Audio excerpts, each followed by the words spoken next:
हाँ, करंट की डायरेक्शन तो अट्रैक्टिव ही रहेगी। मतलब पहले कौन सा था, सेम डायरेक्शन में था ना।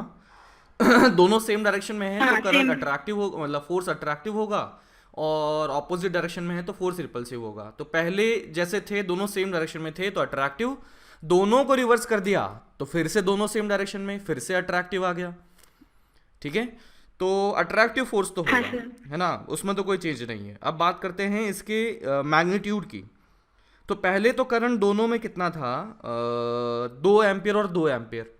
बाद में करंट कितना कर दिया, 1 एम्पियर और 1 एम्पियर। तो करंट का यहाँ पर इफेक्ट पड़ेगा। फोर्स आप अगर लिखते हैं तो force actually comes out to be proportional to I1 into I2। ठीक है, force actually comes out to be proportional to I1 into I2। तो यहाँ पर मैंने देखा कि बाबा ये वन बाय मतलब 2 से 1 कर दिया, इसको भी 2 से 1 कर दिया। तो यहाँ पर जो नया वाला फोर्स बनेगा ना, वो इनिशियल फोर्स का 1/4 बन चुका होगा। समझे क्या? हाँ सर समझा। डन। सर मैं हाँ, कौन सा? ये अरे क्या बोल रहा है, तेज बोल तेज बोल। अरे ये वाला। यही वाला? अच्छा, ये नहीं समझा। हाँ सर। अच्छा, फोर्स बता, दो वायर के बीच में क्या लिखते हैं?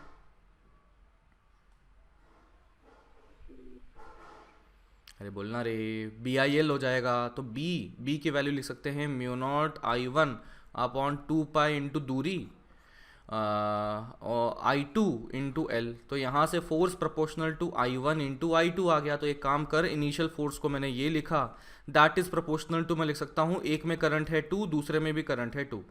मैंने फोर्स कौन सा फाइनल वाला लिखा, तो उसमें करंट क्या है, 1/1। अब रेशो ले ले दोनों का। ठीक। डन। हाँ सर। हाँ जी, और बोलो। बोलो रे बाबा। इतने मस्त एक मस्त मिनट। सवाल है। 1 मिनट क्या, अभी सॉल्व कर रहे हो क्या रे? 1 मिनट। क्वेश्चन में। क्वेश्चन नंबर, जल्दी। हे भगवान, हो गया क्या रे?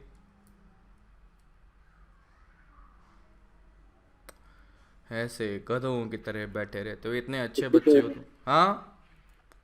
37। 57? 37। 37? 37 कहता है the wires which connected to the battery of automobile starting motor carrying current इतना। What is the force per unit length between wires if they are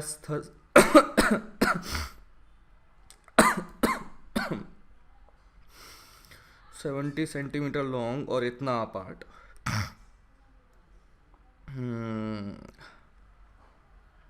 यार सब तो दे रखा है। Wire which is connected to battery of starting motor current 300 ampere for a short time, force per unit length between the wires if that is. इसमें दे रखा है दो वायर हैं भाई साहब, ये बैटरी से मान लो, ये बैटरी के टर्मिनल्स हैं, एक पॉजिटिव टर्मिनल होगा एक नेगेटिव होगा, इसमें से करंट ऐसा जाएगा तो इसमें से करंट उल्टा आएगा। तो यहाँ पर फोर्स अट्रैक्टिव होगा कि रिपल्सिव होगा? रिपल्सिव होगा। और ये रहा अपना फॉर्मूला। और फोर्स पर यूनिट लेंथ पूछा हुआ है, तो इसको एक काम करना, इधर ये कर लेना, बस काम खत्म। इसको नीचे ले गया मैं, इधर यही पूछा हुआ है। अरे बाबू, ठीक है, बोलो। Sir sir. हाँ जी, और बोलो, हाँ जल्दी सर। जल्दी। इतने अच्छे अच्छे सवाल हैं, बोलो जी बोलो।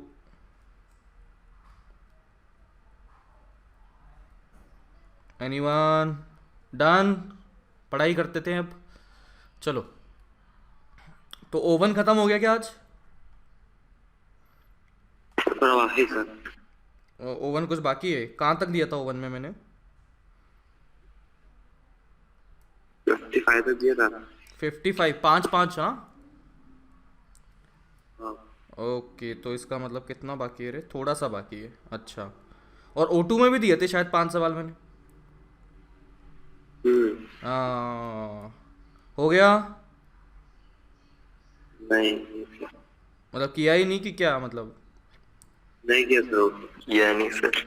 अरे बाबा रे, यार ऐसा मत करो, 5 सवाल तो दिए थे मैंने ऑटो के, उसके 20 सवाल दिए होंगे, 20-25। हाँ 20। 20 सवाल दिए थे तो दिन के 25 सवाल तो मैं वैसे ही कम दे रहा हूँ, है ना। अभी जब सामने सामने मिलेंगे तो सवाल थोड़े ज़्यादा मिलने लग जाएंगे बाबा, ऐसे मत करो। वही 5 सवाल तो मतलब 25 सवाल तो बिल्कुल जेन्युइन रखे थे मैंने। अगर वो नहीं कर रहे हो तो फिर बाबा आप अपनी प्रायोरिटीज़ को ढूंढो कि क्या कर रहे हो फिर, है ना। अगर आप 25 सवाल तो बिल्कुल वैसे हैं बेसिक, मतलब बेसिक से मतलब 25 तो बिल्कुल मैंडेटरी हैं कि हाँ 25 तो होने ही चाहिए दिन के। तो अगर 25 में भी आपको अगर प्रॉब्लम हो रही है, दैट मीन्स कि आपकी प्रायोरिटीज़ कहीं गड़बड़ हो रही है, आपका समय कहीं उन जगहों पर जा रहा है जहाँ पर नहीं जाना चाहिए, मतलब थोड़ा थोड़ा चला जाना चाहिए, ज़्यादा नहीं। तो चलो एनीवेज, थोड़ा ध्यान रखो पढ़ाई पर। अब हम बात करते हैं पिछले सवाल की। सवाल में हमने कुछ किए थे, करंट वगैरह निकाला था, ये जो करंट ये निकाला था, है ना। ठीक है, तो ये एक और सवाल ऐसा ही करते हैं, सिमिलर सा। तो मुझे लगता है सारी डाउट्स, आपकी समस्याएं जीवन की समाप्त हो जाएंगी। तो इसमें मैंने लिया एक ये रजिस्टर, ये लिया मैंने बैटरी, ये लिया मैंने रजिस्टर, और ये लिया मैंने रजिस्टर, और ये लिया मैंने इंडक्टर। ये एल है, ये आर है, ये आर है, और एक मिनट। अरे बाप रे, ये क्या हुआ।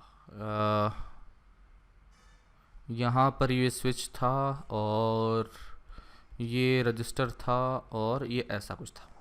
ठीक है, बैटरीज दिस। तो आर आर आर एल इस तरह से जीवन चल रहा है अपना। हमसे पूछा गया है कि जैसे ही स्विच को कनेक्ट कर दिया गया कि at t equal to zero, at switch is closed, ठीक है। तो स्विच क्लोज होगा तो करंट जाएगा, करंट जाएगा तो यहाँ पर हमने कह दिया, इसे I1 कह दिया, इसे I2 कह दिया, इसे I3 कह दिया। तो चलिए एक बार फिर से वो टेबल टेबल का गेम खेल लेते हैं कि बाबा ये मैंने लिखा I1 की वैल्यू, ये मैंने लिखा I2 की वैल्यू, ये मैंने लिखा I3 की वैल्यू। कब? जब t इक्वस टू ज़ीरो था। तो बताओ, just after closing, just after E by R, E closing, by 2 R, E1 I1 कितना हुआ बाबा? 2 E by R. E upon 2R बाबा। I2 कितना होगा? E upon R. E upon 2R रे बाबा, क्या कर रहे रे, रुको देखो। हाँ सर, साथ में हाँ, और I3 क्या होगा बोलो? 0।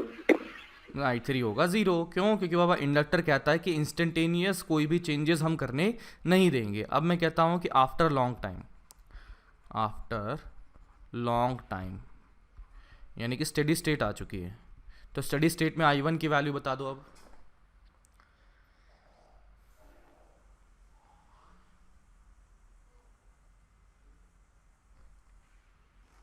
2 E by 3 R.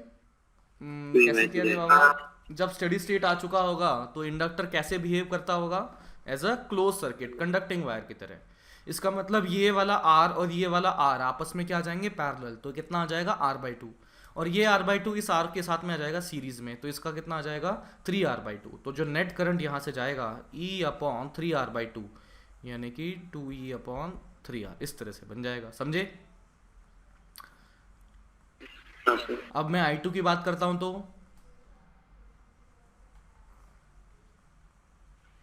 E by 3 R, E by E by by 3R। 3R।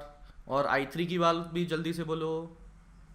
3 R. E by 3R। E by 3R, क्योंकि जब ये इन्फानाइट टाइम हो चुका है तो इन दोनों सर्किट में, यानी कि यहाँ पर और यहाँ पर अब कोई अंतर नहीं बचा है। इंडक्टर ने कोई भी रेजिस्टेंस, मतलब काफ़ी टाइम हो गया ना, तो इंडक्टर ने अब स्टेडी स्टेट में आ जाना है, और स्टेडी स्टेट के बाद में यहाँ पर कोई भी प्रॉब्लम नहीं करेगा इंडक्टर। चलिए अब क्या करते हैं कि after, just after switch is opened,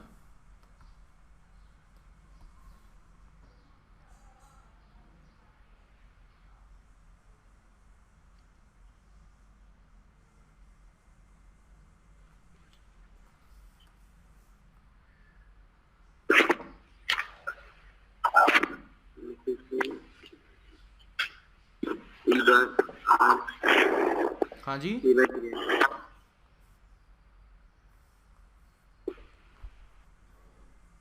just after switch is open क्या करें? फिर से E/3R स्विच को मैंने ओपन कर दिया, स्विच को ओपन कर दिया तो I1 की वैल्यू बताओ सबसे पहले तो। 2 हाँ 0 ज़ीरो रहेगी। अगर मैं बात करता हूँ I2 की, और सबसे पहले I3 की बात करते हैं, तो I3 के साथ में कौन है? इंडक्टर है। इंडक्टर क्या इंस्टेंटेनियस करंट में चेंजेस होने देगा क्या? नहीं नहीं होने देगा। इसका मतलब जस्ट बिफोर ओपनिंग अगर देखता हूं तो करंट कितना था? E/3R था। तो जस्ट आफ्टर ये स्विच को ओपन मैंने कर दिया तब भी करंट में इंस्टेंटेनियस चेंज नहीं होने देगा। E/3R का E/3R ही रहने वाला है। ठीक है, फिर मैं देखता हूं कि बाबा ये I3 इधर आया तो आई कैन से कि इस वाली ब्रांच में यहां तो कोई करंट में चेंज नहीं हुआ। बताइए I2 वाली ब्रांच में करंट में चेंज हो सकता है कि नहीं हो सकता है? I2 वाली ब्रांच में करंट में चेंज हो सकता है कि नहीं हो सकता है? बोलो रे बाबा। हो सकता है। हो सकता है, वहां पे इंडक्टर वगैरह थोड़े ना है, वहां पे मात्र रजिस्टर है। तो रजिस्टर तो यहाँ पर कोई भी चेंज को अपोज वगैरह नहीं करेगा। तो इसका मतलब यहाँ पर I2 में तो झटाक झटाक कोई भी एकदम खटाक खटाक करंट की डायरेक्शन मैग्नीट्यूड कुछ भी चेंज कर सकते हैं। अब ऑब्वियस सी बात है कि बाबा यहाँ से अगर I3 गया तो यहाँ से यहाँ जाएगा। क्या ये I3 करंट इधर जा सकता है क्या? जब स्विच को ओपन कर दिया तो क्या ये I3 वाला करंट इधर जा सकता है क्या? नहीं, नहीं जा सकता। क्यों नहीं जा सकता? सर्किट ओपन है। क्योंकि ये सर्किट ओपन ओपन है। है। तो यहाँ से इसका कोई मतलब नहीं है, यहाँ पर ये नहीं जा रहा होगा। इसका मतलब इसके पास जाने का रास्ता कहाँ बचा? सिर्फ इधर बचा हुआ है। इधर बचा तो आई कैन से कि बाबा I2 की डायरेक्शन पहले के कंपैरिजन में पहले कहाँ थी? नीचे की तरफ। अब कहाँ आ गई? ऊपर की तरफ, यानी कि डायरेक्शन ऑपोजिट हो चुकी है। और मैग्नीट्यूड देखिए कितना आ गया? E/3R और डायरेक्शन ऑपोजिट, इसलिए माइनस के साथ में। सही है। हाँ सर। और आफ्टर लॉन्ग टाइम अगर लिखें तो आफ्टर लॉन्ग टाइम, है ना, स्विच के ओपन करने के लॉन्ग टाइम, बताओ क्या होगा? I1 की वैल्यू 0, I2 की वैल्यू, अरे बाबा बोलो रे, 0 0। एंड I3 की वैल्यू भी 0, है ना। बहुत ज़्यादा टाइम के बाद में तो सब कुछ ही 0 हो जाएगा, रजिस्टर सारी एनर्जी खा जाएगा। तो eventually after long time opening the circuit या स्विच, मेरे पास जो करंट सभी में बन जाएगा दैट वुड बी 0 0 एंड 0। सही है, बोलो कोई दिक्कत? Done done done done. हाँ सर। ओके, आगे बढ़े क्या? नोट कर लिया ये सब कुछ? नहीं सर, एक मिनट।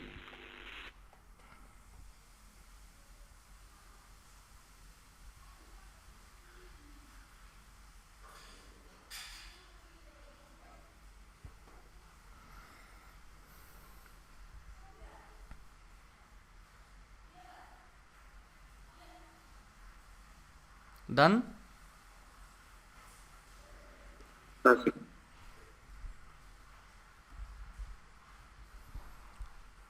नेक्स्ट क्वेश्चन तो देखना, देखने में आपको काफ़ी अच्छा लगेगा ये सवाल, जिसमें कि मैंने ये दिया है battery and this is register, register कहाँ गया? दिस इज़ रजिस्टर एंड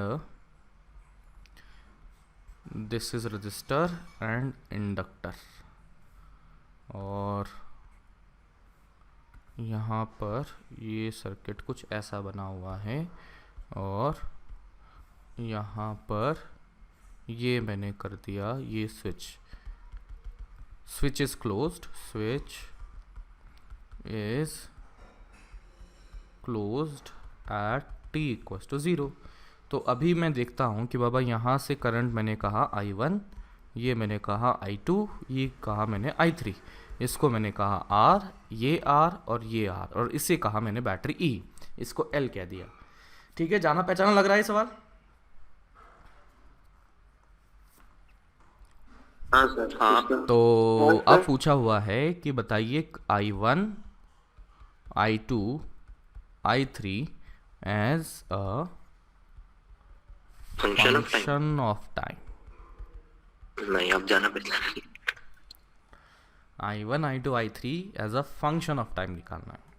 तो देखिए ऐसे कुछ सवाल जो एक्सपोनेंशियल गेन वाले या डिके वाले सवाल हमने कहाँ किए थे, आरसी सर्किट में भी किए थे। और जब भी कैपेसिटर। सर्किट हमारा कॉम्प्लिकेटेड हो जाता था तो हम क्या करते थे, चार्ज बराबर A plus B into E power minus T by tau. सही। तो यहाँ पर भी हम क्या कर सकते हैं कि हमें जैसे I1 लिखना है, तो I1 लिखना है तो आई कैन से कि इसको कुछ एक्स ई की पावर में तो कुछ ना कुछ तो होगा। तो आई कैन से कि बाबा इसको मैंने लिख दिया a plus B into E power minus T by tau. मतलब लेट से I1 जो कुछ भी होगा वो एक्सपोनेंशियल टर्म्स में ही होगा, तो आई कैन से इसको लिख दिया a plus B E power minus T upon tau. ठीक है, ये सीखा कहाँ हमने, कैपेसिटर के केस में सीखा था, जब आरसी सर्किट हमारे थे और कॉम्प्लिकेटेड सर्किट हमारा बन जाता है तो इस प्रकार से हम लिख देते थे। तो यहाँ पर भी इक्वेशंस दिखने में सिमिलर ही पाई गई। दैट इज़ वाई मैंने यहाँ पर I1 is equal to A plus B E power minus T by tau, और टाउ के लिए हम क्या लिखेंगे, वो होगा L अपॉन आर। तो L effective upon R effective. तो चलिए यहाँ पर सबसे पहले मैं टाउ के बारे में ही सोच लेता हूँ। तो टाउ के बारे में बताइए कि यहाँ पर टाउ क्या लिखा जाएगा इस पूरे सर्किट में। याद करो जैसे हमारा आरसी सर्किट था, आरसी सर्किट में हमने टाउ कैसे निकाला था, मतलब इफेक्टिव आर और इफेक्टिव सी कैसे निकाला था। सी। तो यहाँ तो इफेक्टिव एल तो एल ही बन जाएगा। Now let us talk about effective R. आपको क्या लगता है? 2r/3r/2। ये मुझे लग रहा है 3r/2 लग रहा है। ठीक है ना, ये कितना आ जाएगा 3r/2। ये क्या आ गया, this is effective resistance, resistance across inductor. Inductor effective resistance का मतलब हम यहाँ से निकाल लेंगे इंडक्टर के अक्रॉस में, निकाल लेंगे नेट रेजिस्टेंस कितना आ रहा है, और उसको निकालने के लिए बैटरी को replacing battery with conducting wire. तो देखकर ऐसा लग रहा होगा कैसा कि बाबा बिल्कुल कैपेसिटर पढ़ रहे हैं, है ना, कि बाबा ये सारी चीजें जो अपन ने लिखी ना, this is exactly similar to that of capacitor. तो यहाँ से है ना, हाँ, आरसी सर्किट में जो हमने किया था ये सब चीज़ें कि इफेक्टिवली रेजिस्टेंस निकालना कैसे किया था कि कैपेसिटर के अक्रॉस रेजिस्टेंस निकाल लो, और अगर सर्किट में बैटरी है तो बैटरी को कंडक्टिंग वायर से रिप्लेस करते हुए इमेजिन कर लो। कुछ याद आ रहा है रे बाबा ऐसा? सर आपकी आवाज अटक रही है। अरे ऐसा मत करो, एक मिनट यार, यहाँ तो सब कुछ सही चल रहा है। ये तुम्हारे साथ ही हो रहा है या बाकी सभी के साथ हो रहा है? सबके साथ। सबके साथ। अच्छा, तो एक काम करता हूँ, मैं एक बार रीजॉइन करता हूँ, लेट मी सी, है ना, रिफ्रेश मारता हूँ। कोबरा। हाँ, तो अब मैं वापस आ गया, तो रुको एक मिनट। हाँ, अभी सब आवाज़ सही है, एकदम चकाचक क्लियर है। चलो ठीक है। तो अटक रहा है क्या? नहीं सर, चल नहीं है ना। हाँ, तो बाबा टाउ की वैल्यू आ गई। टाउ में कोई समस्या हो तो बताओ। नहीं सर। नहीं है ना, और जिसको भी समस्या है कैपेसिटर पढ़ के आए, ठीक है ना, मैं नहीं बताऊंगा। तो कैपेसिटर में एकदम बढ़िया से डिटेल में अपन ने इस बारे में बात करी थी, टाउ निकालते कैसे हैं। तो चलिए अब आते हैं किसके पास में, करंट I1 के पास में। तो I1 के बारे में कुछ जानकारी अपने पास है कि eight t equals to 0 I1 की वैल्यू हमने निकाल ली थी। बताइए कितनी आ गई थी, है ना, पिछले सवाल में पलट के देख लो रे बाबा। अरे रुक तो जा, I1 की वैल्यू तो बता दे। E/2R। E upon 2R। तो I can say I1 is equals to A plus B E power minus T upon tau है। एंड जब t की वैल्यू 0 करता हूँ तो ये E/2R बन जाना चाहिए।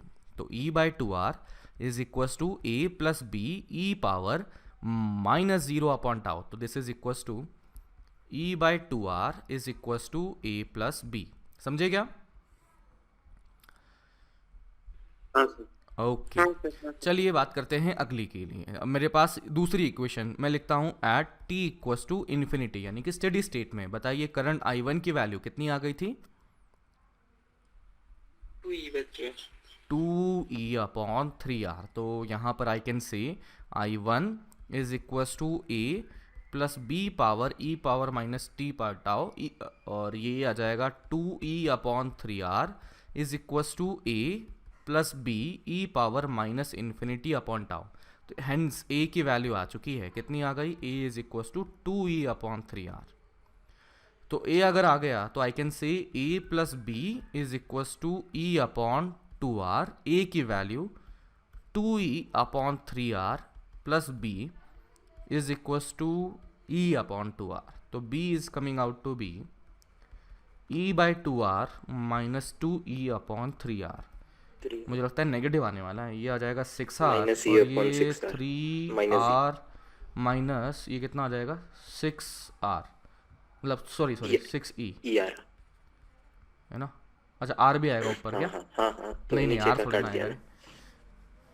तो कितना आ गया ये, -1/2r आ रहा है, माइनस e अपॉन, नहीं सर वो 2 2 4। कुछ गलत कर रहा हूँ, 3 तो ये तो 4 आ जाएगा। हाँ हाँ, हाँ 2 2 4 तो ये 3 माइनस 1 यानी कि -1 अपॉन माइनस E/6r। e/r इतना आ चुका है। तो अपना काम अब खत्म हो गया। देख लीजिए I1 that is equal to a की वैल्यू है 2e/3r प्लस b वो है -1/6e/r e power minus T upon tau, और टाउ की वैल्यू 2l/3r। बस काम खत्म। तो ये बना है कौन, I1। जल्दी से नोट करो, I2 I3 तुम निकालो, अब मुझे नहीं आता। ऊपर करूं कि इधर ही, ऊपर लो, ये लो जी।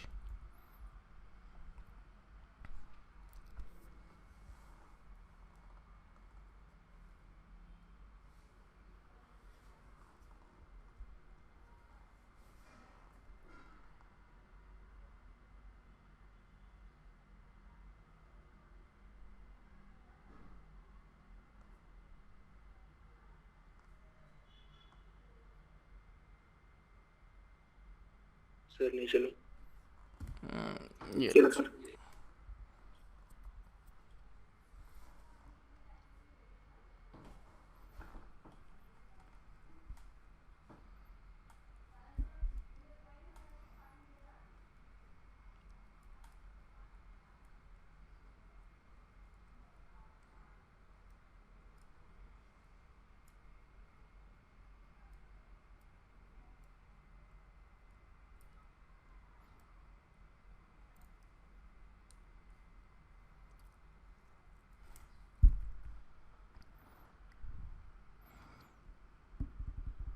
डन।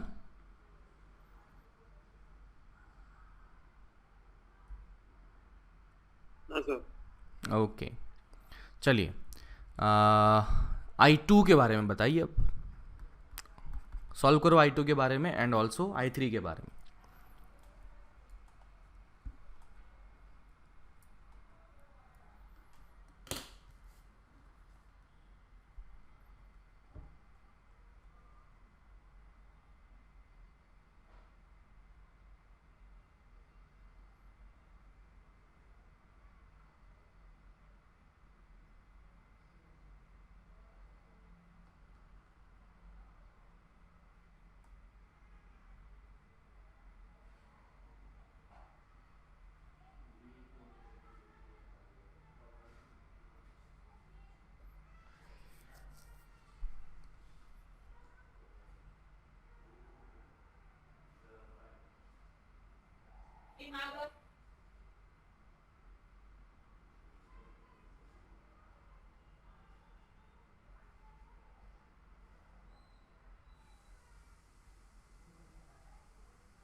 I2 के बारे में बताइए। t इक्वल्स टू 0 पर करंट कितना था I2? E/2r। I2 is equals to E/2r 2r 2r and इसी तरह से मैंने अज्यूम कर लिया let's I2 is equals to a plus B E power minus T upon tau, और t इक्वल टू 0 जब पुट करते हैं तो ये आ जाएगा a plus B is equals to E by 2r, ठीक है ना। और t इक्वल्स टू इन्फिनिटी यानी कि स्टेडी स्टेट में I2 की जो वैल्यू आ गई थी वो कितनी आ गई थी बोलो?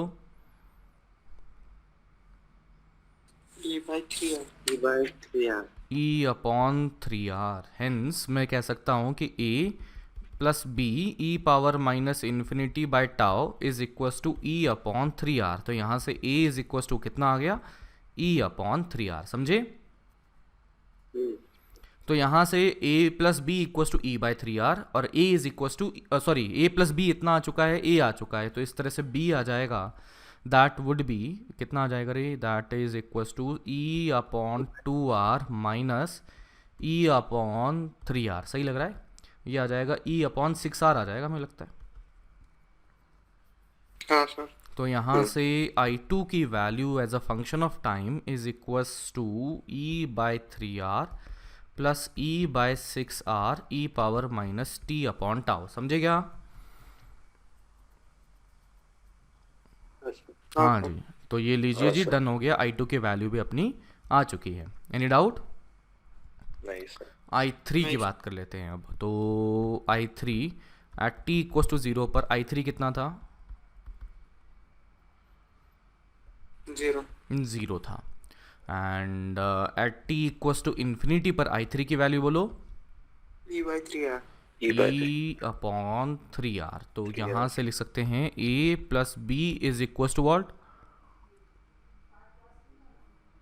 0 0। एंड यहाँ से आ जाएगा a plus B E power minus infinity by tau is equals to what? e upon 3r। e by hence यहाँ से a is equals to e upon e by 3r, 3r also b आ जाएगा यहाँ से minus e by minus of e upon 3r। तो यहाँ से current I3 बन चुका है e by 3r minus e by 3r e power minus t upon tau, e by tau। And that is equals to I3। कोई doubt हो तो बोलो। डन? यस यस ओके, चलिए आगे बढ़ते। नेक्स्ट क्वेश्चन नोट करना था क्या? वो हाँ सर. करना था, करो। I2 वाला. I2 वाला करना है, ये लो I2। I1. अरे I1 वाला क्या रे बाबा?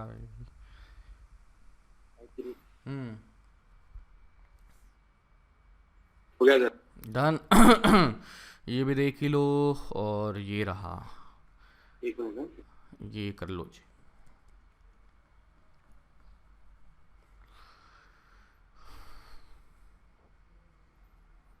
डन? बस. हाँ सर. तो अब बात करते हैं अगले सवाल की, और ये सवाल कहता है यहाँ पर है रजिस्टर, यहाँ पर है बैटरी, बैटरी के साथ में यहाँ पर लगा दिया इंडक्टर। बड़ा कॉमन सा सर्किट, नॉर्मल सा सर्किट है। रेजिस्टेंस मैंने R कह दिया, बैटरी को E कह दिया, इसको मैंने L कह दिया। साथ में क्या कहा कि एट t इक्वल्स टू 0, ये t इक्वल्स टू 0 यहाँ पर करंट I0 पाया गया है। यानी कि जब हमने यहाँ पर डायग्राम को देखना शुरू किया, ऑब्जर्व करना शुरू किया, तो अब हमने पाया कि यहाँ पर जो करंट फ्लो करता हुआ है that is equals to I0, समझे? So we need to find out कि current in this circuit as a function of time, समय के साथ में ये करंट कैसे चेंज होता है।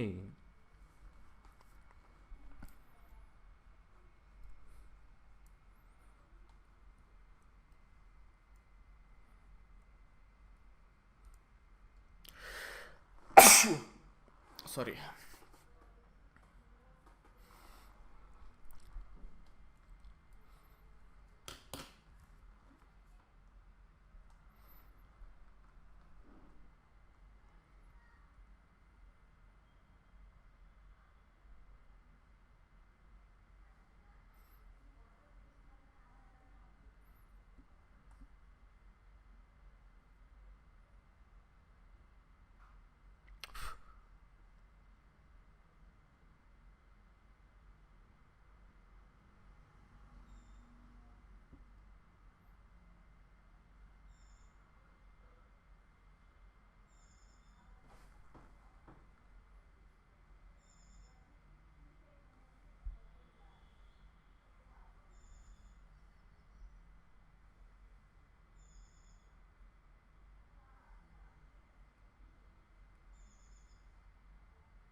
हाँ जी।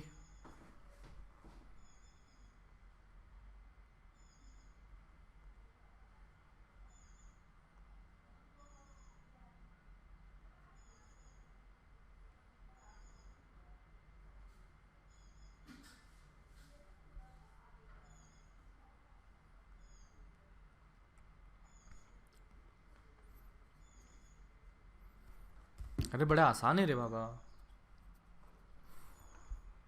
निकला क्या कुछ, क्या करें? हाँ सेम ही करेंगे ना, बस सेम ही लिमिट साइन करेंगे। आउट से डाल देंगे। करेक्ट।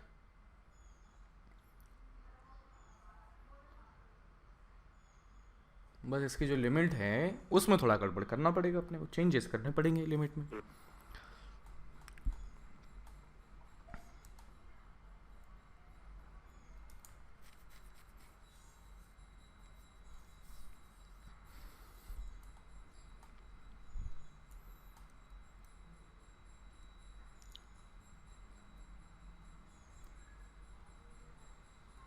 चलिए बाबा शुरू करते हैं। तो ये t इक्व टू 0 पर ऐसा फोटो दिखा, तो t इक्व टू t पर फोटो में तो कुछ अंतर नहीं आएगा, अंतर आएगा करंट में। करंट। तो लेट्स से मैंने यहाँ पर कह दिया कि करंट था I, बैटरी था E, यहाँ पर है R और ये है L। तो बड़ी आसानी से KVL जो हमने बचपन में सीखा था, क्या बोलता है कि KVL में लिखा जाएगा E minus I R minus L D I by D T बराबर 0। तो this is coming out to be E minus I R बराबर L D I upon D T. तो देखना कितना आ गया रही है, D I upon E minus I R is equals to D T by L. सही लिखा क्या? हाँ सही। तो इंटीग्रेट अगर करते हैं तो इंटीग्रेशन यहाँ पर इंटीग्रेशन में लिमिट्स t इक्वस टू 0 पर ये करंट हो जाएगा आई नॉट, और t इक्वस टू t पर करंट मान लिया I है।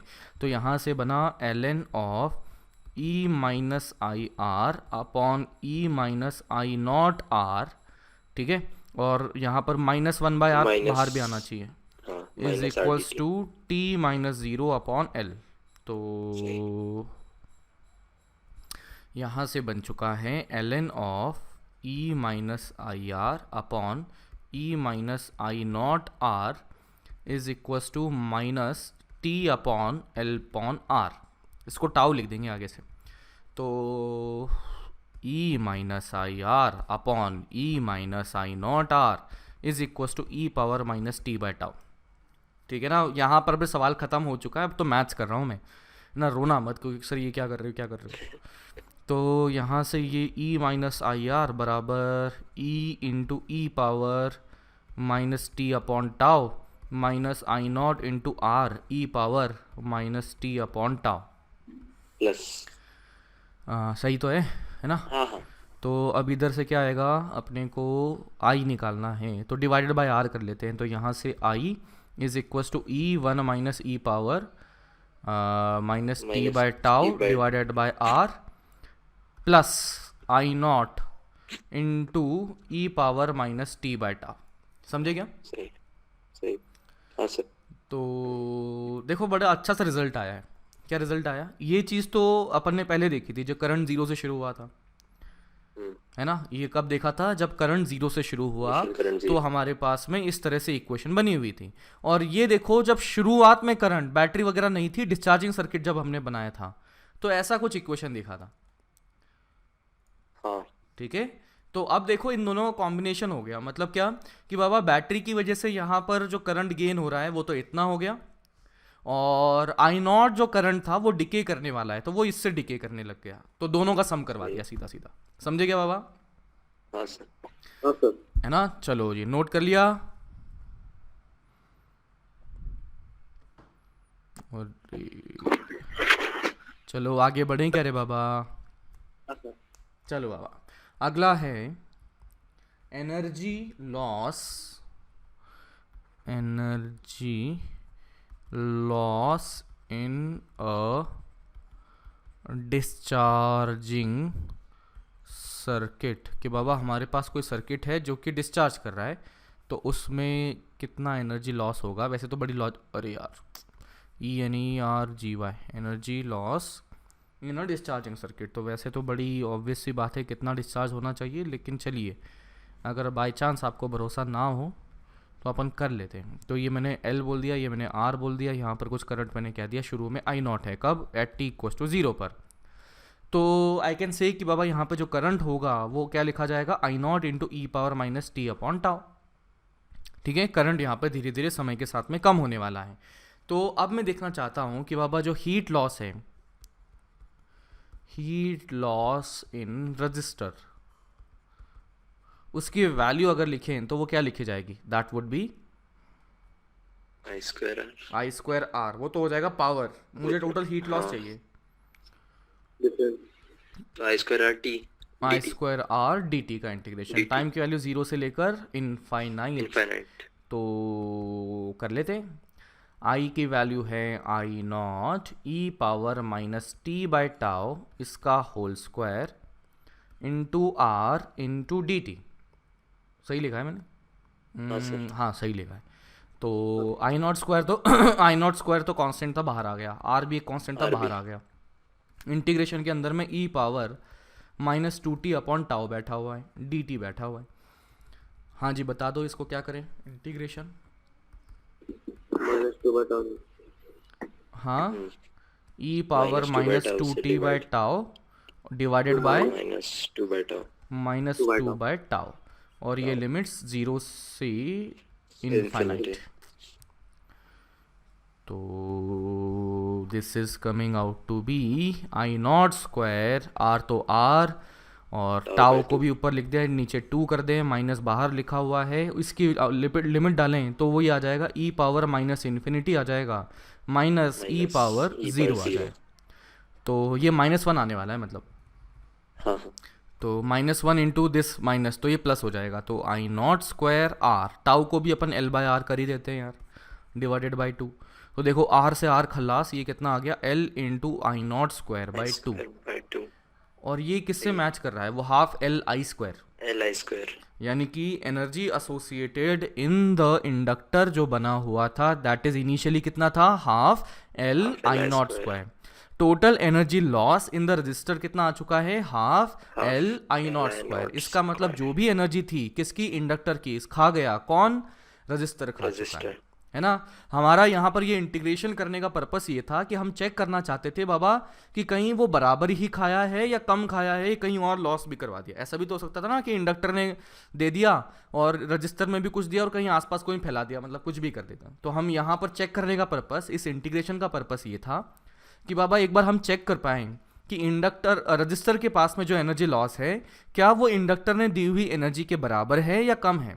तो यहाँ से हमारे पास आ चुका है बराबर है, दैट मीन्स इंडक्टर ने जो भी एनर्जी दी सारी की सारी सिर्फ और सिर्फ एक ही बंदे ने खाई है, कौन, रजिस्टर ने खाई है। समझे क्या? रजिस्टर।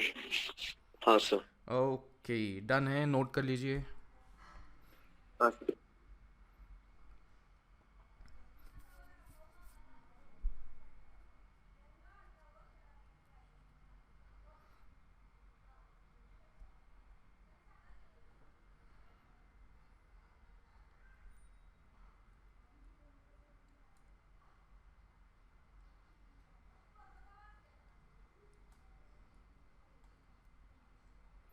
डन, आगे बढ़ें, अगला पेज। हाँ सर। ये लो जी अगला पेज।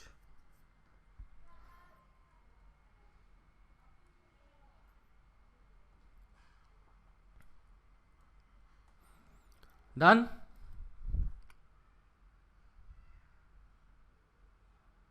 Yes sir.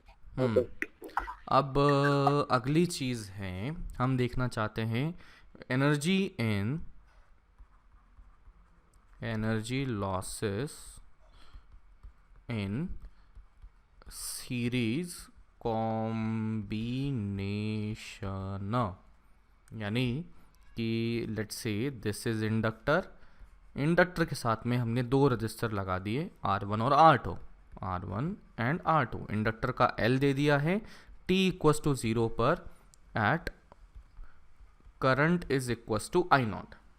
ठीक है, तो मैं देखना चाहता हूं कि बाबा हीट लॉस इन R1 वो कितना होगा एंड R2 कितना होगा। तो चलिए आप बताइए क्या होना चाहिए। R1 upon R1 plus R2 into FLS। Half L आई स्क्वायर, बिल्कुल सही। बिकॉज यहाँ पर जितना ज़्यादा रेजिस्टेंस होगा उतना ही ज़्यादा इसका पावर लॉस होगा। क्यों? क्योंकि वो होता है आई स्क्वायर इंटू आर। तो I can see power loss is proportional to R. और सिंस मतलब इंटीग्रेशन वगैरह करेंगे तो आर बाहर आ जाता है, तो जो हमारी जो टोटल एनर्जी लॉस है वो भी क्या हो जाएगा? प्रोपोर्शनल टू आर बन जाएगा। समझे क्या? तो यहाँ का हीट लॉस अगर मैंने H1 लिखा, यहाँ का हीट लॉस अगर मैंने H2 लिखा, तो आई कैन से दैट कि H1 प्लस H2 मिला के किसके बराबर होना चाहिए? Half L I not square. Half L I not square. Also H1 by H2 क्या होना चाहिए? R1 by R2। R1 bye R2। तो इन दोनों की मदद से हम ये कह सकते हैं कि H1 is equals to R1 upon R1 plus R2 into half L I not square. इसी प्रकार से अगर H2 को अगर लिखें तो वो है R2 upon R1 plus R2 into half L I not square. Is that clear? Yes sir. तो इस तरीके से हीट लॉस आ चुका है हमारे पास में, अगर दो सीरीज में हैं तो। अगर इसी तरह से पैरेलल में कर दिया जाए तो इसको नोट करो जल्दी से, और दो रजिस्टर पैरेलल में लगा दो। R1 और R2 को पैरेलल में लगा दो और बताओ कि उसमें क्या होगा।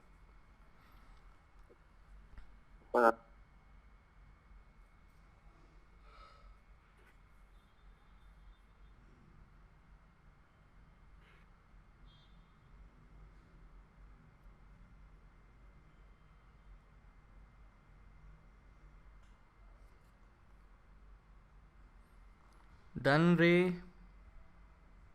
हाँ सर। चलिए अगला। अब एनर्जी लॉसेस लिख लिए हैं सीरीज कॉम्बिनेशन में, अब हम लिखते हैं energy losses. Energy losses in parallel combination. तो ये रहा इंडक्टर, ये रहा रजिस्टर, एंड ये रहा दूसरा रजिस्टर। इंडक्टर का मैंने कह दिया ये है L, यहाँ पर कह दिया I nought at t equals to 0, this is equals to R1, this is equals to R2। तो बताओ यहाँ पर क्या करें?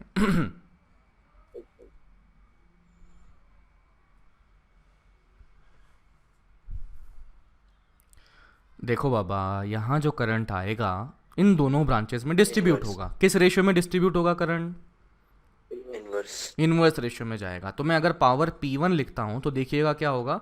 यहाँ से करंट I नॉट था ना, तो वो लिखा जाएगा P1 is equals to I1 square into R1। चलिए I1 स्क्वायर की बात करते हैं, तो वो क्या लिखा जाएगा? I नॉट अपॉन क्या लिखें? R1 R2 upon R1 plus R1 plus R2 R2 का होल स्क्वायर इंटू R1। ठीक है, तो ये मेरे पास P1 बन चुका है। चलिए अब मैं बात करता हूँ किसकी? P2 की बात करता हूँ। तो P2 क्या हो जाएगा? I not into R1 upon R1 plus R2 का होल स्क्वायर इंटू R2। सही है? हाँ सर। चलिए अब देखते हैं P1 बाई P2 का रेशो। P1 अपॉन P2 क्या बन जाएगा? R2 by R1। R2 upon R1। इसका मतलब पावर लॉस जो है वो इस रेशो में है, तो इसको इंटीग्रेट करेंगे तो हमारी जो है एनर्जी यानी कि H1 बाय H2 बनेगा, that one would be R2 upon R1। Also H1 plus H2 is equals to what? Half L I not square. बस अब यहाँ से हमारा जीवन सफल हो चुका है। H1 की वैल्यू बताओ। Half L I not square into R2 by R1 plus R2। Half L I not square. ठीक है, इसी तरह से मैं अगर लिखता हूँ H2 की वैल्यू, तो वो कितना हो जाएगा? R1 upon R1 plus R2 into half L I not square. समझे क्या? हाँ सर। डन। जल्दी से नोट कर लो, कोई समस्या हो तो बताओ।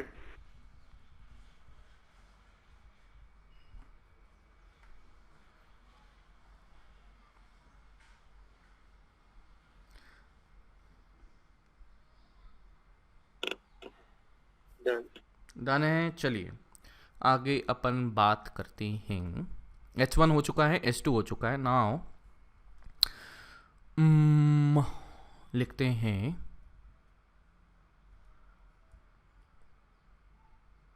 Energy density. एनर्जी डेंसिटी, ऐसी एक टर्म पढ़ी थी, कहाँ पढ़ी थी हमने, इन इलेक्ट्रिक फील्ड पढ़ी थी, ठीक है। बताओ क्या दिखा था उसमें, स्क्वायर हाँ सर। क्या लिखा था उसमें, एनर्जी डेंसिटी की वैल्यू कितनी आ गई थी, half epsilon not D square. Half epsilon not E square. तो यहाँ पर जो एनर्जी डेंसिटी लिखा जाएगा, यानी कि d u by d v अगर लिखना चाहता हूँ तो बिल्कुल सिमिलर वे में मैं यहाँ पर लिखूँगा। वहाँ पर क्या था, हाफ, तो हाफ तो हाफ, एप्सिलॉन एप्सिलॉन नॉट की जगह क्या लिखेंगे बताओ। मुझे पता है कि यहाँ पर होता है म्यू नॉट अपॉन 4 पाई होता है, और वहाँ पर होता है 1/4 पाई एप्सिलॉन नॉट। याद करो, ऐसा अपन ने उसमें भी किया था, मैग्नेट वैग्नेट में भी किए थे अपन ने, डाइपोल में भी किया। हाँ तो एप्सिलॉन नॉट की जगह क्या रिप्लेस कर सकता हूँ मैं, नॉट मैं बोल सकता हूँ कि ये सिमिलर है, तो 4 पाई से तो 4 पाई गया, 1/4 तो पाई।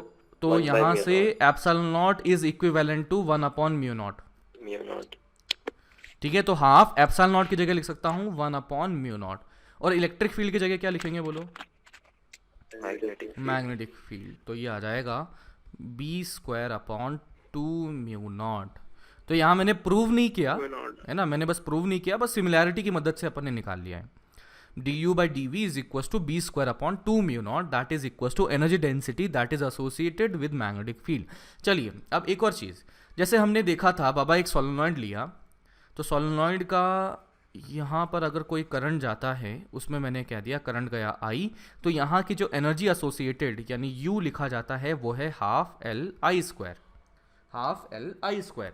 तो चलिए मैं बस यहाँ से आपको वेरीफाई करके दिखा देता हूँ कि energy density in this solenoid is coming out to be b²/2μ0। तो इसको देखने के लिए मुझे आना पड़ेगा हाफ एल की वैल्यू। बताओ एल की वैल्यू क्या निकाली थी अपन ने, वो निकाला था ना म्यू नॉट वगैरह कुछ निकाला था, म्यू नॉट एन एल कुछ इस तरह से निकाला था, mu naught N square. Mu naught N square L into A, और ये साथ में आ चुका है आई स्क्वायर, ठीक है। हाँ अब देखो क्या हुआ, तो ये क्या रहे बाबा, यहाँ पर देखना L into A, length into area volume, volume. तो यहाँ से u upon volume is equals to half mu naught N square I square, दिख रहा है। तो अभी क्या करता हूँ मैं, स्टाइल से म्यू नॉट को मल्टीप्लाई डिवाइड कर लेता हूँ। तो देखो म्यू नॉट स्क्वायर आ जाएगा ऊपर, एन स्क्वायर आ जाएगा, आई स्क्वायर हो जाएगा, तो यहाँ पर क्या आ जाएगा b² अपॉन 2μ0। तो मैंने यहाँ से आपको वेरीफाई भी करवा दिया, हाँ बाबा, कि सोलेनॉइड के केस में जैसे जो एनर्जी बनी हुई होती है उसमें energy density is equals to b²/2μ0। Is that clear? हाँ sir. Okay, and that is finally b²/2μ0, that is energy density associated with a magnetic field जो किसी मतलब एयर या वैक्यूम में है। और अगर किसी मीडियम में कर दिया जाए तो एनर्जी डेंसिटी क्या हो जाएगा, हाफ b²/2μ हो जाएगा, है ना, 2μ हो जाएगा। ध्यान रखना, वो मीडियम का भी ध्यान रखना पड़ेगा अपने को। ओके हाँ सर। ओके, तो जल्दी से नोट करें, बढ़ते हैं आगे।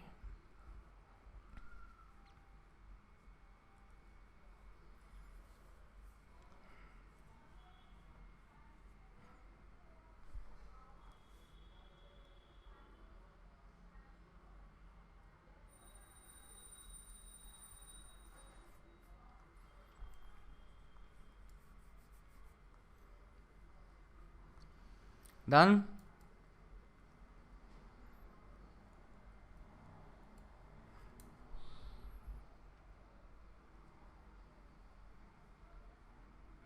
हाँ सर। चलिए अब आगे बढ़ते हैं। इस चैप्टर में एक टॉपिक आता है, जैसे हमारा एलआर सर्किट देखा ना, जिसमें कि इंडक्टर और रेजिस्टेंस था। अब क्या है, हमने कैपेसिटेंस भी पढ़ा हुआ है, तो एक चीज़ होती है इस चैप्टर के अंदर में, that is LC circuits. LC circuits, अब देखिए इसके बारे में कुछ जानकारी मैं आपको दूं, तो यहां पर ये जो सॉल्व किया जाता है, इट इज सॉल्व्ड यूजिंग, ये जो भी सर्किट होंगे, this is solved using simple harmonic motion, SHM। और ये एक ऐसी चीज है जो कि हमने पढ़ी नहीं है। नहीं। तो इसका मतलब क्या होगा, पहले अपने को एसएचएम पढ़ना पड़ेगा, तब जाके इस एलसी सर्किट को अपन कर पाएंगे। तो अभी एसएचएम नहीं पढ़ रहे हैं अपन, तो इसका मतलब अभी एलसी सर्किट नहीं पढ़ेंगे। और एक बार ये अपना ख़त्म हो जाता है अल्टरनेटिंग करंट और वो सब SHM कब चीज़ें, होने वाला? हाँ, ओके। तो फिर उसके SHM बाद कब में लेने एसएचएम वाले कर थे? लेते हैं, उसके बाद में कर लेंगे एसएचएम वेव वगैरह सब खत्म कर लेंगे एक साथ ही। नहीं, ठीक है, ठीक है। ओके। तो Yes. अभी एलसी सर्किट दिमाग में रखना कि अब कब करेंगे, जब अपन एसएचएम कर लेंगे उसके बाद में करेंगे। ओके, चलिए अब आते हैं, इसको आगे बढ़ते हैं, दैट इज म्यूचुअल इंडक्टेंस। तो आपने कभी मराठी में कहावत सुनी, मराठी में तो क्या हिंदी में सुनी होगी कि खरबूजे को देख के खरबूजा रंग बदलता है, ऐसा कुछ नहीं? Nice. कोई इक्विवेलेंट कहावत, नहीं कोई इक्विवेलेंट कहावत जो सुंदर। मराठी में होती हो? थोड़ी उसका मतलब क्या है? अरे मतलब वही कि संगत में रह के उसी के अकॉर्डिंग वो दूसरी संगत भी वैसी ही हो जाती, नहीं? ना, अरे एक बाबा। कांदा से हाँ, पढ़ा होगा 8th-9th में। बिल्कुल नहीं। अरे बड़ी लॉजिकल सा तो है, खरबूजे को देख के खरबूजा रंग बदलता है हाँ, है ना, कि बाबा एक अगर पक गया बढ़िया से मस्त हो गया तो दूसरा भी पक जाएगा थोड़ा टाइम के साथ में, इस तरह से कुछ। तो बाबा अभी क्या है देखना कि अपन ने क्या कर दिया, ऐसा कोई इक्विवेलेंट पता है क्या तुम्हें, मराठी में कुछ पता है इसका इक्विवेलेंट? नहीं, नहीं। बोल बोलना। दे। एक कांदा सभी कांदे को खराब करता है। एक कांदा दूसरे अरे को वो कोई तो सड़ा हुआ कांदा है। हाँ हाँ, अरे वही कांदा नहीं, मैंने तो एक सेब वाला सुना था शायद मैंने, हाँ हाँ। है ना? धन्यवाद। हाँ हाँ, वो तो हिंदी में सुना हुआ था। चलो ठीक है, कोई बात नहीं, कांदे से भी चला लेंगे काम। चलो बाबा, तो अब देखो यहाँ पर मैंने कह दिया, इस लूप का नाम मैंने कह दिया, इसे कह दिया लूप नंबर 1, इसे कह दिया लूप नंबर 2।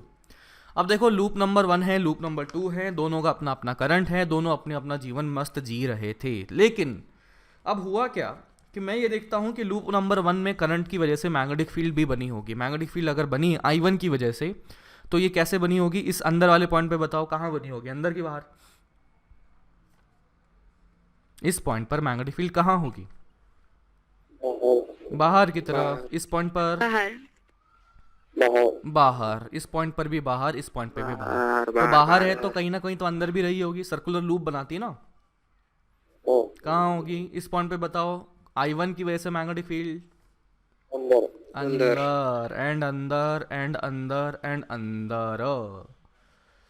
तो आप शायद मेरे कहने का मतलब अब समझने वाले हैं, या क्या कहने वाला हूँ, या शायद वो भी समझ चुके हैं कि flux associated, flux in 2 is depending upon flux in 1। समझ रहे हो क्या बाबा? कैसे? देखो I1 की वजह से मैग्नेटिक फील्ड मैंने बनाई, सब तरफ बनी, यहाँ पर कैसे क्रॉस क्रॉस क्रॉस सब जगह बना दिया, तो यहाँ पे भी तो क्रॉस बना सकता हूँ। तो I1 की वजह से जो मैग्नेटिक फील्ड बनी है इस पॉइंट पर क्रॉस बनी हुई है, इसका मतलब आई कैन से कि बाबा इस लूप 2 के अंदर में फ्लक्स डिपेंड करता है करंट इन 1 वाले पर। 1। समझे क्या? तो मैं अगर लिखूं तो यहाँ पे स्टाइल से लिख सकता हूँ कि बाबा फ्लक्स इन 2 ड्यू टू 1। इसका मतलब क्या है, this is flux in loop 2 due to loop 1 is equals to, क्या लिखा जाएगा रे बाबा, दैट इज प्रोपोर्शनल टू, मतलब proportional to I can say कि बाबा I1 पे डिपेंड करने वाला है। समझे? तो इसी तरह से मैंने बोल दिया कि बाबा यहाँ पर प्रोपोर्शनलिटी है, तो flux in loop 2 is equals to M2 into ये कर दिया 1। अब इसका मतलब क्या है, यह है mutual inductance, mutual inductance of circuit 2 due to 1। Mutual inductance of circuit 2 due to 1 मतलब 2 वाला सर्किट 1 वाले करंट से कितने अमाउंट से अफेक्ट हो रहा है वो इस पे डिपेंड करता हुआ मैंने बोल दिया। ठीक है, अब बात करते हैं उल्टी वाली बात। अब देखो I2 ने बोला यार मैं कहाँ पीछे हूँ। हाँ ठीक है। अब I2 ने बोला मैं कहाँ पीछे हूँ। I2 ने कहा कि बाबा मैं भी करंट हूँ, मेरे भी मैग्नेटिक फील्ड है और उसकी मैग्नेटिक फील्ड होगी। तो चलिए बताइए I2 की वजह से इस पॉइंट पर मैग्नेटिक फील्ड कहाँ बनेगी? अंदर देख लो बाहर। बाबा। अबे वो बाहर, क्रॉस बाहर। किसी और के बनाए हुए हैं गधे। वो बाहर है बाहर है, इस पॉइंट पर बाहर है, इस पॉइंट पर बाहर है, इस पॉइंट पर बाहर है। मैग्नेटिक फील्ड्स क्लोज लूप बनाती हैं, तो कभी बाहर आई तो कभी अंदर भी तो गई होगी। इसका मतलब इस पॉइंट पर बताओ I2 की वजह से मैग्नेटिक फील्ड अंदर, यहाँ पर भी अंदर, यहाँ पर भी अंदर, यहाँ पर भी अंदर और यहाँ पर भी अंदर। इसका मतलब इस पॉइंट पर अगर मैं देखता हूँ, लूप 1 के अंदर वाले पॉइंट पर देखता हूँ, तो वहाँ की मैग्नेटिक फील्ड को इन्फ्लुएंस कर रहा है कौन? I2। इसका मतलब लूप 1 के फ्लक्स को भी इन्फ्लुएंस करेगा कौन? I2। I2। तो यहाँ से स्टाइल से लिखें फ्लक्स इन 1 ड्यू टू 2। ये क्या है? Flux in 1 due to 2 that is proportional to, क्या लिखा जाएगा? I2 लिखा जाएगा। I2। तो यहाँ से हमने कह दिया flux in 2 due to 1 is equal to mutual inductance of 1 due to 2 into I2। ये क्या है? This is mutual inductance of 1 due to 2। समझे? बोलो रे हाँ, बाबा। सर। तो अब देखो कि यहाँ पर एक टर्म बनती है प्रिंसिपल ऑफ रेसिप्रोसिटी। क्या है? Principle of reciprocity. सही लिखा है शायद, रेसिप्रोसिटी। हाँ अब सही। तो प्रिंसिपल ऑफ रेसिप्रोसिटी ये क्या बोलता है कि बाबा जिस प्रकार से 2 का इन्फ्लुएंस हुआ है 1 का, या 2 1 से जितना इन्फ्लुएंस हो रहा है उसी प्रकार से 1 2 पर भी इन्फ्लुएंस कर रहा है फ्लक्स में चेंज को। तो यहाँ पर प्रिंसिपल ऑफ रेसिप्रोसिटी ये कहता है कि बाबा mutual inductance of 2 due to 1 is equal to mutual inductance of 1 due to 2। ठीक है, तो इसको अभी नोट कर लीजिए और इससे आगे जो डिटेल में हम बात करेंगे वो कल कर पाएंगे। ओके, ठीक है। और ऊपर ठीक ले है, जाऊं क्या? ठीक है। इतना ही, इतना ठीक है। चलो बाबा। अच्छा, होमवर्क में क्या है रे बाबा? एक तो O1 खत्म कर लो MEC की, उसके बाद में क्या रे? O2 में से कर लीजिए। O1 में कितने सवाल है? मुझे लगता है 10 से 15 सवाल होंगे, तो 10 सवाल मान लेता हूँ मैं। तो O1 के 10 सवाल हो गए और O2 में 1 से 5 तो मैंने पहले ही दिए थे, तो अभी और 15 से 20 सवाल मान लो, यानी कि 6 से 25 तक के सवाल। O2 में 6 से 25 और O1 कंप्लीट। हाँ कुछ कह रहे हो बाबा? हाँ थोड़ा तेज बोल, इको हो रहा है, तो मतलब बेस आ रहा है तेरी आवाज। शायद 20 तक बोल रहा है। 20 तक बोल रहा है? अरे भाई जो दे रहा हूँ वो तो कर लो पहले। इतने सवाल ज्यादा नहीं है, और अगर ज्यादा लग रहे हैं इसका मतलब आपका टाइम कहीं और जा रहा है जहां नहीं जाना चाहिए, है ना? ये सवाल ज़्यादा नहीं है, और अगर मैं तुम्हारी स्पीड से चलने लग जाऊं तो अपना सिलेबस जो है अगले साल में दिसंबर में ख़त्म होगा। तो ऑब्वियसली ये चीज़ ना तो आप चाहते हैं ना तो मैं चाहता हूँ। तो जल्दी से अब इसको नोट करो। चलो कल मिलते हैं, बाय बाय।